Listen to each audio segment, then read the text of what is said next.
श्री परमात्मने नमः। योगेन चित्तस्य पदेन वाचां मलं शरीरस्य च वैद्यकेन योपाकरोक्तं प्रवरं मुनीनां पतञ्जलिं प्राञ्जलिरानतोऽस्मि। पतञ्जलिं प्राञ्जलिरानतोऽस्मि। पतञ्जलिं प्राञ्जलिरानतोऽस्मि। श्री पातञ्जलयोगदर्शनम्। प्रथमोऽध्यायः। समाधिपादः। अथ योगानुशासनम्। योगश्चित्तवृत्तिनिरोधः। तदा द्रष्टु स्वरूपेऽवस्थानम् वृत्तिसारूप्यमितरत्र। वृत्त्यः पञ्चतयः क्लिष्टाः प्रमाणविपर्ययविकल्पनिद्रास्मृतयः। प्रत्यक्षानुमानागमाः प्रमाणानि विपर्ययो मिथ्याज्ञानमदद्रुपप्रतिष्ठम्। शब्दज्ञानानुपाती वस्तुशून्यो विकल्पः। अभावप्रत्ययालम्बनावृत्तिर्निद्रा। अनुभूतविषया सम्प्रमोक्ष स्मृतिः। अभ्यासवैराग्याभ्यां तन्निरोधः। तत्र स्थितौ यत्नोऽभ्यासः। स तु दीर्घकालनैरन्तर्यसत्कारासेवितो दृढभूमिः। दृष्टानुश्रविकविषयवितृष्णस्य वशीकारसंज्ञावैराग्यम्। तत्परं पुरुषख्यातेर्गुणवैतृष्ण्यम्। वितर्कविचारानन्दास्मितारूपानुगमात् सम्प्रज्ञातः। विरामप्रत्ययाभ्यासपूर्वः संस्कारशेषोऽन्यः। भवप्रत्ययो विदेह प्रकृतिलयानाम्। श्रद्धा वीर्यस्मृति समाधि प्रज्ञापूर्वक इतरेषाम्। तीव्रसंवेगानामासन्नः। मृत्युमध्याधिमात्रत्वात् ततोऽपि विशेषः। ईश्वरप्रणिधानाद्वा क्लेशकर्मविपाकाशयैरपरामृष्टः पुरुषविशेष ईश्वरः। तत्र निरतिशयं सर्वज्ञबीजम्। पूर्वेषामपि गुरुः कालेनानवच्छेदात्। तस्य वाचकः प्रणवः। तज्जपस्तदर्थभावनम्। ततः प्रत्यक्चेतनाधिगमोऽप्यन्तरायाभावश्च। व्याधिस्त्यानसंशयप्रमादालस्य विरतिभ्रान्तिदर्शनालब्धभूमिकत्वानवस्थितत्वानि चित्तविक्षेपास्ते अन्तरायः। दुःखदौर्मनस्याङ्गमे जयत्वश्वासप्रश्वासा विक्षेपसह भुवः। तत्प्रतिषेधार्थमेकतत्त्वाभ्यासः। मैत्री करुणामुदितोपेक्षाणां सुखदुःखपुण्यापुण्यविषयाणां भावनातश्चित्तप्रसादनम्। प्रच्छरदनविधारणाभ्यां वा प्राणस्य विषयवती वा प्रवृत्तिरुत्पन्ना मनसस्थितिनिबन्धनी विशोका वा ज्योतिष्मती वीतरागविषयं वा चित्तम् स्वप्ननिद्राज्ञानालम्बनं वा यथाभिमतध्यानाद्वा परमाणुपरममहत्त्वान्तोऽस्य वशीकारः क्षीणवृत्तेरभिजातस्येव मणेर्गृहीत्री ग्रहणग्राह्येषु ततस्ततदैजनता समापत्तिः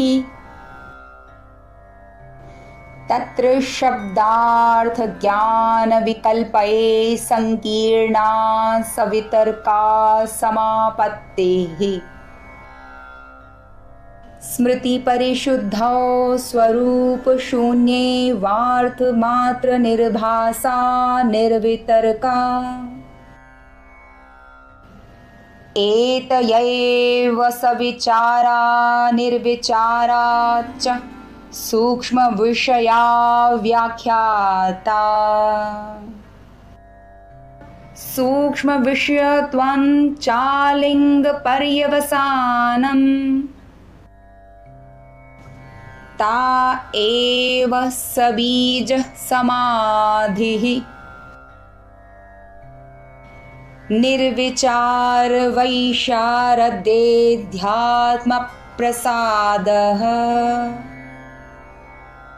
ऋतंभरा तत्र प्रज्ञा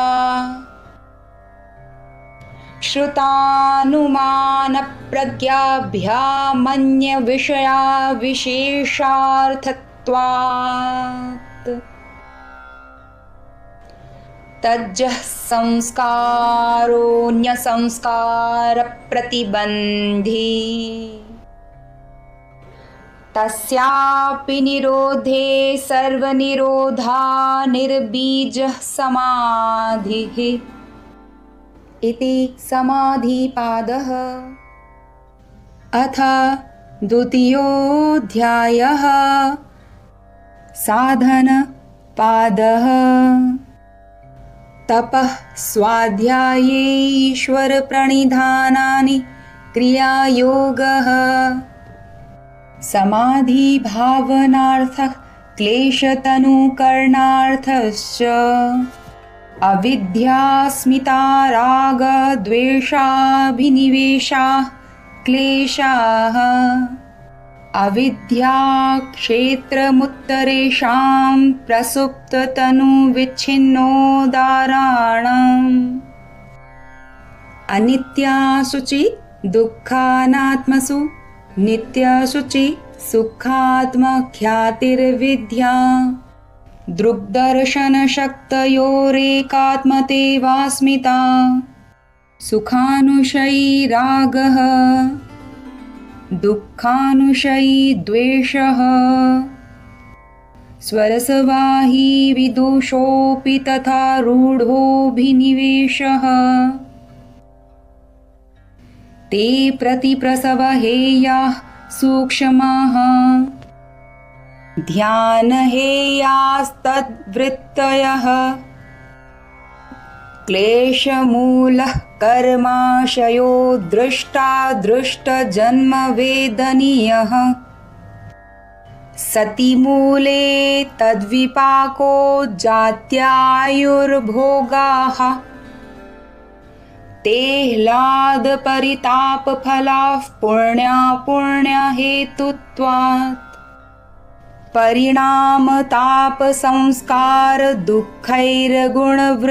परिणामतापसंस्कारदुःखैर्गुणवृत्तिविरोधाच्च दुःखमेव सर्वं विवेकिनः हेयं दुःखम् अनागतम् दृष्टिदृश्ययोः संयोगो हेयहेतुः प्रकाशक्रियास्थितिशीलं भूतेन्द्रियात्मकं भोगापवर्गार्थं दृश्यम् विशेषाविशेषलिङ्गमात्रालिङ्गानि गुणपर्वाणि द्रष्टाद्रशिमात्रशुद्धोऽपि प्रत्ययानुपश्यः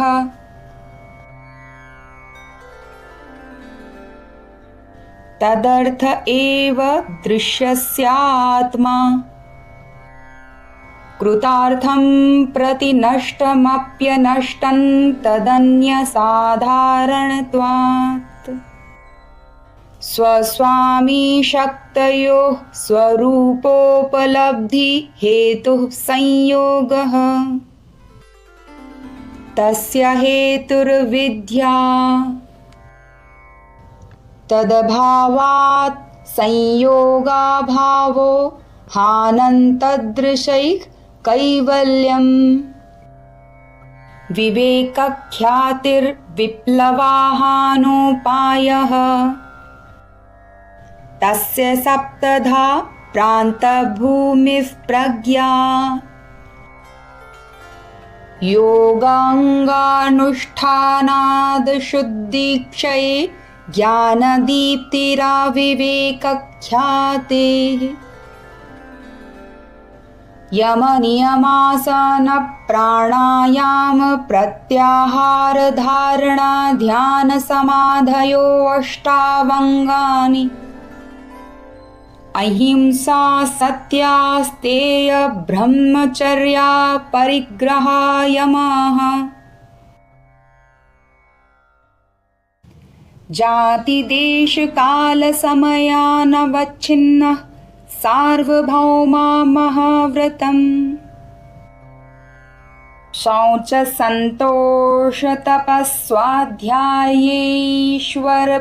शौचसन्तोषतपस्वाध्यायेश्वरप्रणिधानानि नियमाः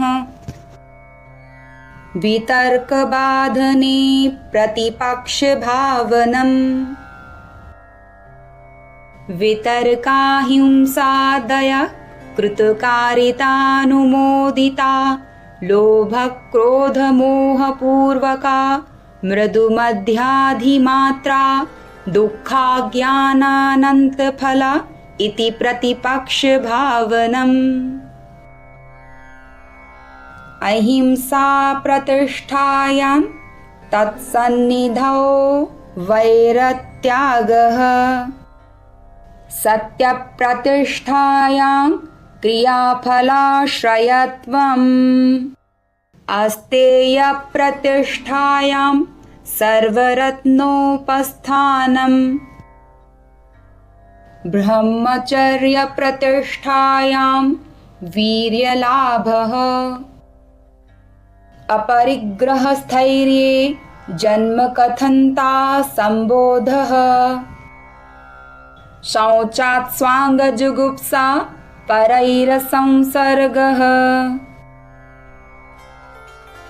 सत्त्वशुद्धि सौमनस्यैकाग्र्येन्द्रियजयात्मदर्शनयोग्यत्वानि च सन्तोषादनुत्तमसुखलाभः कायेन्द्रियसिद्धिर्शुद्धिक्षयात् तपसः स्वाध्यायादिष्टदेवता संप्रयोगः समाधिसिद्धिरीश्वरप्रणिधानात् स्थिरसुखमासनम् प्रयत्नशैथिल्यानन्तसमापत्तिभ्याम् ततो द्वन्द्वानभिघातः तस्मिन् सति श्वासप्रश्वासयोर्गतिविच्छेदः प्राणायामः बाह्याभ्यन्तरस्तम्भवृत्तिर्देशकालसङ्ख्याभिः परिदृष्टो दीर्घसूक्ष्मः बाह्याभ्यन्तरविषयाक्षेपी चतुर्थः ततः क्षीयते प्रकाशावरणम् धारणासु च योग्यता मनसः स्वविषया संप्रयोगे चित्तस्वरूपानुकार इवेन्द्रियाणां प्रत्याहारः ततः परमावश्यतेन्द्रियाणाम् इति साधनपादः। अथ तृतीयोऽध्यायः विभूतिपादः। देशबन्धश्चित्तस्य धारणा तत्र प्रत्ययैकतानता ध्यानम् तदेवार्थमात्रनिर्भासं स्वरूपशून्यमिव समाधिः त्रयमेकत्र संयमः तज्जयात् प्रज्ञालोकः तस्य भूमिषु विनियोगः त्रयमन्तरङ्गं पूर्वेभ्यः तदपि बहिरङ्गं निर्बीजस्य व्युत्थाननिरोधसंस्कारयोरभिभवप्रादुर्भावो निरोधक्षणचित्तान्वयो निरोधपरिणामः तस्य प्रशान्तवाहिता संस्कारात् सर्वार्थतैकाग्रतयोः क्षयोदयौ चित्तस्य समाधिपरिणामः ततः पुनः शान्तोदितौ तुल्यप्रत्ययौ चित्तस्यैकाग्रतापरिणामः एतेन भूतेन्द्रियेषु धर्मलक्षणावस्था परिणामा व्याख्याताः। शान्तोदिता व्यपदेश्य धर्मानुपाती धर्मी क्रमान्यत्वं परिणामान्यत्वे हेतुः परिणामत्रय संयमाद् तीतानागतज्ञानम् शब्दार्थप्रत्ययानामीतरेतराध्यासात् संकरस्तत्प्रविभागसंयमात् सर्वभूतऋतज्ञानम् संस्कारसाक्षात्करणात् पूर्वजातिज्ञानम्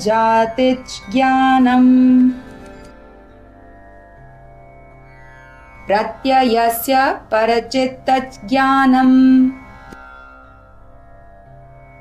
न च तत्सालम्बनं तस्याविषयीभूतत्वात् कायरूपसंयमात् तद्ग्राह्यशक्तिस्तम्भे चक्षुः प्रकाशा संप्रयोगे अन्तर्धानम् सोपक्रमं निरुपक्रमं च कर्म तत्संयमादपरान्तज्ञानमरिष्टेभ्यो वा मैत्रियादिषु बलानि बलेषु हस्तिबलादीनि प्रवृत्त्यालोकन्यासात् सूक्ष्मव्यवहित विप्रकृष्टज्ञानम् भुवनज्ञानं सूर्ये संयमात् चन्द्रे तारा व्यूहज्ञानम् ध्रुवे तद्गतिज्ञानम् नाभिचक्रे कायव्यूहज्ञानम् कण्ठकूपे क्षुत्पिपासा निवृत्तिः कूर्मनाड्यां स्थैर्यम् मूर्धज्योतिषि सिद्धदर्शनम् प्रातिभाद्वा सर्वम् हृदये चित् संवित् सत्त्वपुरुषयोरत्यन्तासङ्कीर्णयोः प्रत्ययाविशेषोः भोगः परार्थत्वात् स्वार्थसंयमात् पुरुषज्ञानम् ततः प्रातिभश्रावणवेदनादर्शास्वादवार्ता जायन्ते ते समाधावुपसर्गा व्युत्थाने सिद्धयः बन्धकारणशैथिल्यात् प्रचारसंवेदनात् च चित्तस्य परशरीरावेशः उदानजया जलपङ्ककण्टकादिष्वसङ्ग उत्क्रान्तिश्च समानजया ज्वलनम् श्रोत्राकाशयोः सम्बन्धसंयमात् दिव्यन् श्रोत्रम् कायाकाशयोः सम्बन्धसंयमाल्लघुतूलसमापत्तेश्चाकाशगमनम् बहिरकल्पिता वृत्तिर्महाविदेहा ततः प्रकाशावरणक्षयः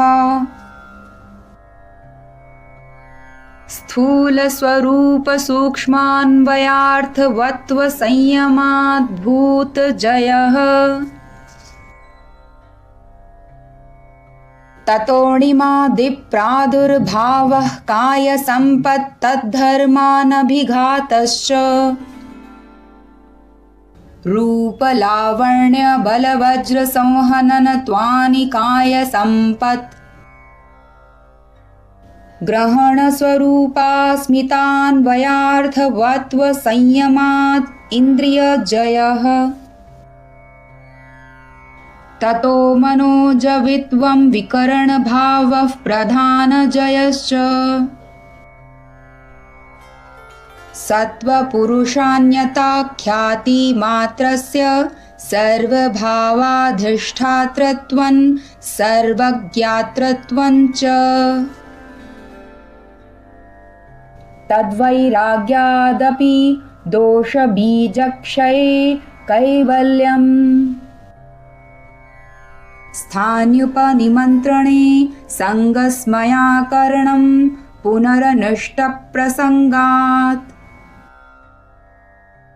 क्षणतत्क्रमयोः संयमात् विवेकजं ज्ञानम्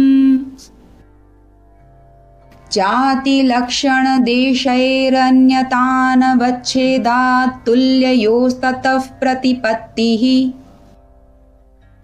तारकन् सर्वविषयन् सर्वथा विषयमक्रमन् चेति विवेकजं ज्ञानम्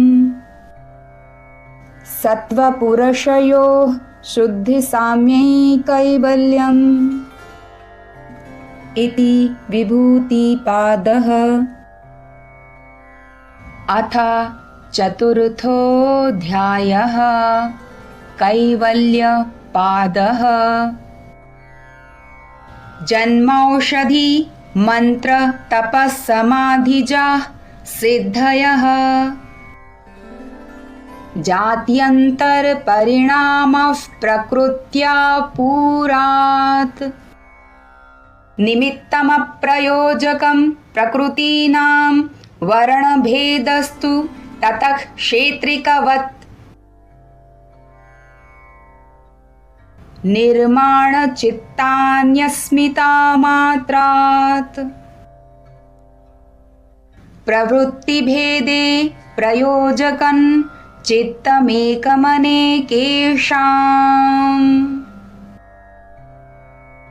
तत्र ध्यानजमनाशयम् कर्मा शुक्ला कृष्णै योगिनस्त्रिविधमितरेषाम् ततस्तद्विपाकानुगुणानामेवाभिव्यक्तिर्वासनानाम्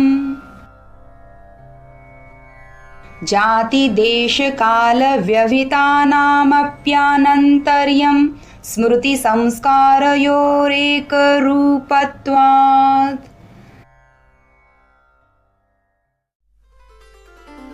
तासामनादित्वं चाशिषो नित्यत्वात्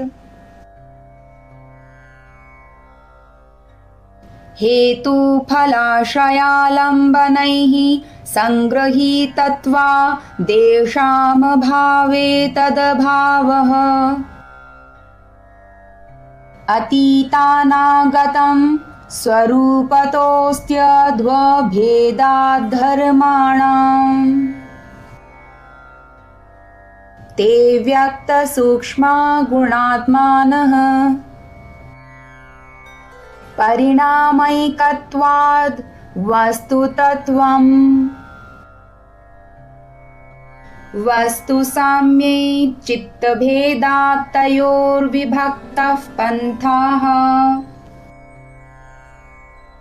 न चैकचित्ततन्त्रं वस्तु तदप्रमाणकं तदा किं स्यात्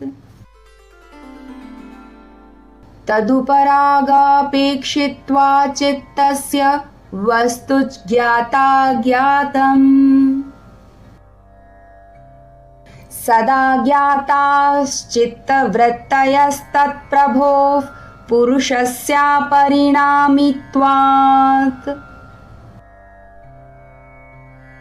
न तत्स्वभासन्दृश्यत्वात् एकसमये चोभयानवधारणम्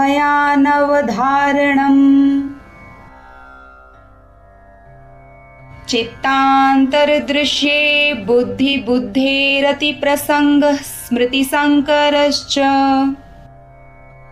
चितेरप्रतिसङ्क्रमायास्तदाकारापत्तौ स्वबुद्धिसंवेदनम् दृष्टृदृश्योपरक्तं चित्तं सर्वार्थम् तदसङ्ख्येयवासनाभिश्चित्रमपि परार्थं संहत्यकारित्वात् विशेषदर्शिन आत्मभावभावना विनिवृत्तिः तदा विवेकनिम्नं कैवल्यप्रागभारं चित्तम् तच्छिद्रेषु प्रत्ययान्तराणि संस्कारेभ्यः हानमेषां क्लेशवदुक्तम् प्रसङ्ख्यानेऽप्यकुसीदस्य सर्वथा विवेकख्यातेर्धर्ममेघः समाधिः ततः क्लेशकर्मनिवृत्तिः तदा सर्वावरणमलापेतस्य ज्ञानस्यानन्त्याज्ञेयमल्पम् ततः कृतार्थानां परिणामक्रमसमाप्तिर्गुणानाम् क्षणप्रतियोगी परिणामापरान्तनिर्ग्राह्यः क्रमः पुरुषार्थशून्यानां गुणानां प्रतिप्रसवः कैवल्यं स्वरूपप्रतिष्ठा वा चितिशक्तिरिति इति कैवल्यपादः इति श्रीपातञ्जलयोगदर्शनम्।